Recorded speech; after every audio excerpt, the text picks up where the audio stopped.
Good morning, students. How are you? Fine. I am also fine. Okay, let us start the study. Chapter number 7, Science of the 7th Standard. And chapter name is Weather, Climate and Adaptation of Animals to Climate. Okay, in our previous lecture we have completed the chapter.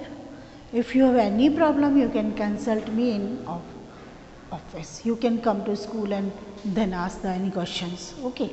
Now we will start the question answers. I have sent you a PDF of the previous chapter. I will send today. Okay, 6 chapter up to 5 I have already sent. आपको 5 PDF मैंने भेज दी है. अब आपका 6 number का है वो आज भेज दूंगी and 7th after the time. Okay. So today we will start the question answer of the chapter. First of all, open your books.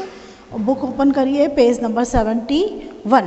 Okay, तो 71 फर्स्ट क्वेश्चन है आपका. Tick the correct option A. उसका first है humidity is measure of dash present in air. Air में क्या चीज़ होती है जिसको हम ह्यूमिडिटी कहते हैं, किसको मापते हैं हम? तो इसका आ जाएगा temperature, pressure no, wind no, moisture. C पे आप मार्किंग करिए मॉइस्चर. ठीक है. Which of the following does not live in polar region. Polar region में कौन कौन नहीं रहता है? तो पेंगुइन है, बिल्कुल रहता है. पोलर बियर रहता है. कैमल तो नहीं रहता है और रेंडियर रहता है. तो सी आपका कैमल पे आप मार्क करिए. अब थर्ड है which of the following has a long colourful beak. और बहुत सुंदर सी कलरफुल बीक किसकी होती है बेटा? Toucan, B. Okay. Which of the following animal has an opposable thumb. Opposable thumb किसमें होता है? रेड आइड फ्रॉग के अंदर बताया था हम लोग, बताया था ना आपको, ऑपोजिबल थंब. एक मिनट बेटा, ऑपोजिबल थंब हमने आपको बताया था मंकी में. ओके, पेज नंबर 70 पे है ना, लास्ट सेकंड लाइन देख लीजिए. They have opposable thumb. Okay, monkey आएगा आपका. तो which of the following animal have an opposable thumb.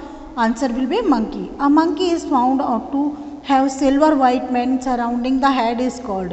एक ऐसा मंकी जिसमें सिल्वर वाइट मैन होती है और पूरे हेड को सराउंड करता है, उसको हम क्या बोलते हैं? B is the lion tail macaque. Lion tail macaque. 6 नंबर है the elephant has its trunk as a sense organ for detective. Elephant के अंदर क्या होता है? एक ट्रंक होती है उसके अंदर, तो एक सेंस ऑर्गन का काम करता है. सेंस ऑर्गन तो क्या करेगा वो? सेंस ऑर्गन का क्या काम होता है बेटा? स्मेल. तो डी आ जाएगा आपका. तो fill in the blank. Penguins are in colour with black coloured on their back. तो आपको फिलअप्स का यानी कि दूसरे का आंसर लिखना है.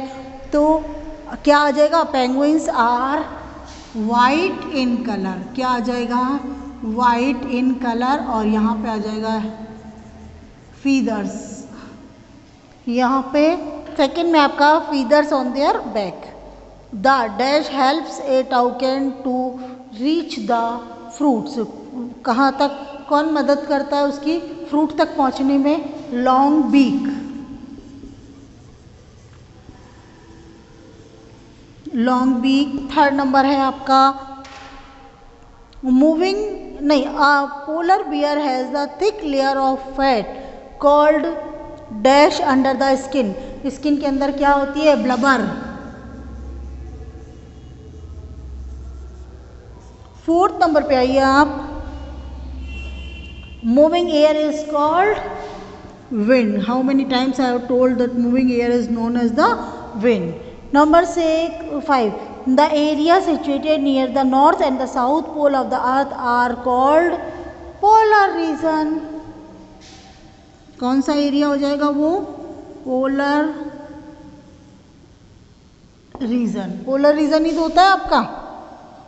उसके बाद में आता है आपका the big cat have sharp.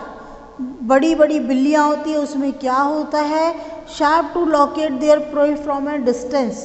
तो एक डिस्टेंस के साथ में वो चीज़ों को ढूंढ लेती है. क्या होती है? Sharp I site.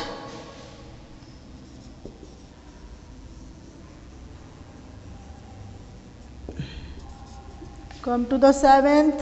This is the last. Relative humidity is measured with the help of an instrument called. Relative humidity जो होती है वो किसके द्वारा नापा जाता है? हाइग्रोमीटर.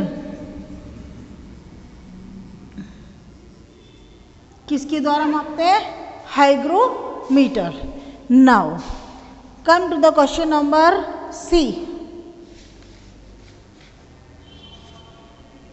सी में आ जाइए आप. पहला है the big cats run away very fast with the help which help them catch their prey. बहुत तेजी से वो भागती है जिसके कारण वो अपने प्रे को पकड़ सकती है. बिल्कुल सही बात है. ट्रू. पहले का लिखिए आप ट्रू. दूसरा है wild animals such as the cow pig and goat are called big cats. First का आ जाएगा ट्रू और दूसरे का आ जाएगा फॉल्स. ये सुअर वगैरह जो होते हैं, ये गाय होती है, बकरी होती है, ये बिग कैट्स नहीं होती है. फॉल्स. हाँ. Siberian crane migrate to Himalaya region of India. Siberian crane जो होती है वो हिमालय रीजन से माइग्रेट करती है? No, very bad. हिमालय से नहीं करती है, वो तो साइबेरिया से करती है. Okay. Climate of Thar desert is very hot. बिल्कुल सही बात है. थार डेजर्ट का जो क्लाइमेट होता है वो आपका बहुत हॉट होता है. तो that is the true. Fifth number है penguins are flightless birds. Yes, penguins are flightless birds. देखिए 1 2 3 फॉल्स आएगा, 4 5 आपका ट्रू आएगा. Then come to the next question. Name an instrument use to measure the maximum and minimum temperature during a day. एक instrument का नाम बताइए जिसके द्वारा हम मैक्सिमम और मिनिमम टेम्परेचर जो होता है उसको लेते हैं, तो मेज़र करते हैं. उसका नाम क्या है? Maximum minimum thermometer. Then erase it.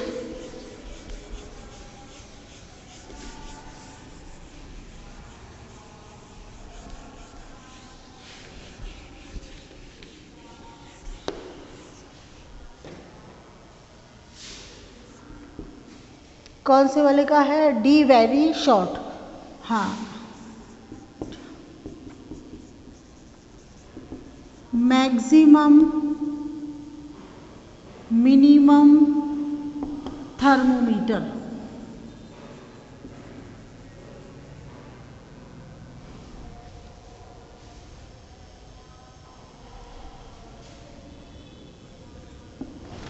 Number 2 क्या कह रहा है? Name one place in India where Siberian cranes come every year for a few month. थोड़े टाइम के लिए, कुछ महीनों के लिए उस जगह का नाम बताइए इंडिया की जहाँ पर कि कुछ महीनों के लिए हर साल साइबेरियन क्रेन जो होती है वो आती है.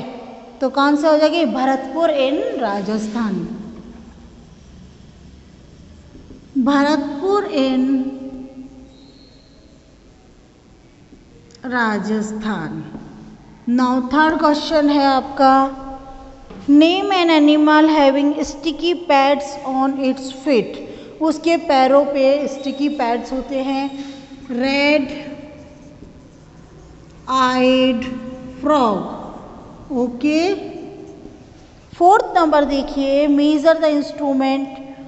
Name the instrument use to measure rainfall. Rainfall, बारिश को नापने के लिए कौन सा आता है आपका? Rain gauge.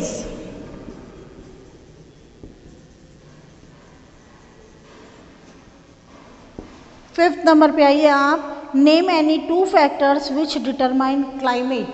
क्लाइमेट को डिटरमाइन करने वाले 2 फैक्टर्स कौन कौन से होते हैं बेटा? एक आप विंड कह सकते हैं, दूसरा ह्यूमिडिटी कह सकते हैं. Number 1 wind, number 2 humidity. अगर नंबर 3 पूछा होता तो आप क्या कह सकते थे? You can say at the time temperature. अच्छा. Name any 2 factors which determine climate हो गया. 6 number. 5 you completed. Give name of any animal which is well adapted for to live in polar region. Polar region में रहने वाले किसी एक animal का नाम लिखिए जिसने वेल एडप्टेड है उस पोलर रीजन के लिए. माने पोलर रीजन को उसने पूरी तरह से एक्सेप्ट किया हुआ है, यानी कि पोलर बियर. अगर दूसरा पूछ लेते तो आप क्या बताते? अगर दूसरा पूछते तो आप बताते penguin. Okay, next, when is minimum temperature for a particular day recorded? किसी भी पर्टिकुलर दिन के लिए सबसे कम वाला जो टेम्परेचर होता है वो कब रिकॉर्डेड होता है? In early morning. In early morning. Okay, in early morning हो गया आपका। Yes, turn your page 72। Short answer type questions. What is migration? Migration क्या होता है? Migration means the mass movement of animals from colder region to warmer region following every year is called migration. यानी कि migration यानी movement of birds from one place to another in search of food, shelter and for breeding purpose. तो कुछ भी इसके अंदर आ सकता है, कई सारी डेफिनेशंस आ सकती है, लेकिन आप ये भी लिख सकते हैं कि the mass movement of animals, यानी कि बहुत बड़े एक झुंड के अंदर एनिमल्स का मूवमेंट होना चाहिए, होता है यहाँ पर, ठीक है। From colder region to warmer region following every year is called migration. हर साल वो माइग्रेट करते हैं। What is meant by adaptation? Adaptation का मतलब क्या होता है? The favorable features and habits which help the living organism to survive and breed in their habitat or surrounding is called adaptation। माने कि किसी भी एनिमल के लिए वो फेवरेबल कंडीशन, वो उसकी रहने की जगह जिसके अंदर वो आसानी से रह सकता है विदाउट एनी प्रॉब्लम, रह भी सकता है, ब्रीड भी कर सकता है, मतलब टोटल एक रहने वाला जो सिस्टम होता है दैट इज। थर्ड है what are big cats? Big cats कौन कौन सी होती है बेटा? बिग कैट्स होती है आपकी वाइल्ड एनिमल्स, जैसे कि लॉयन है, टाइगर है और लेपर्ड है। These are called the big cats. Now next question है व्हाट इज ह्यूमिडिटी? ह्यूमिडिटी क्या है? Humidity is the measure of the moisture present in air. हवा में जो नमी की मात्रा होती है दैट इज द ह्यूमिडिटी। अभी today is the rainy season, this is the rainy season, today rainy day है ना, तो we are watching that humidity is more today. Humidity बहुत ज़्यादा है अगर आप देखा जाए तो क्या आ जाएगा आपका कि humidity is a measure of moisture present in the air when the amount of water vapour in the air is high. जब हवा में जो वाटर वेपर होता है उसकी मात्रा ज़्यादा होती है, we say that humidity is high.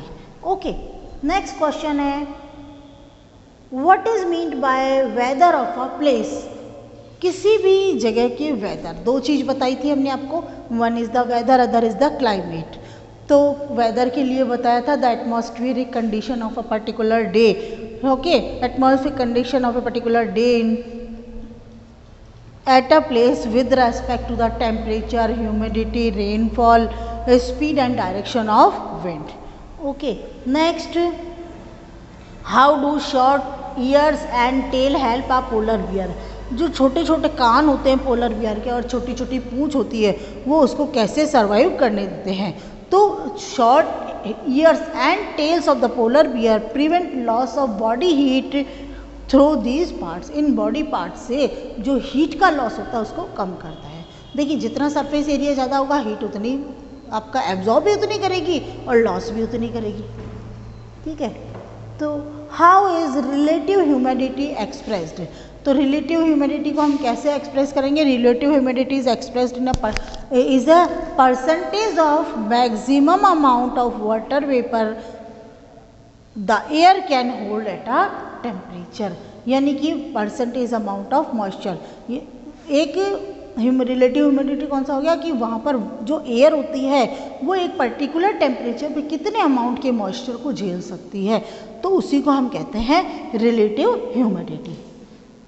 Now short answer type second question we will do later in the next chapter. Okay, thank you.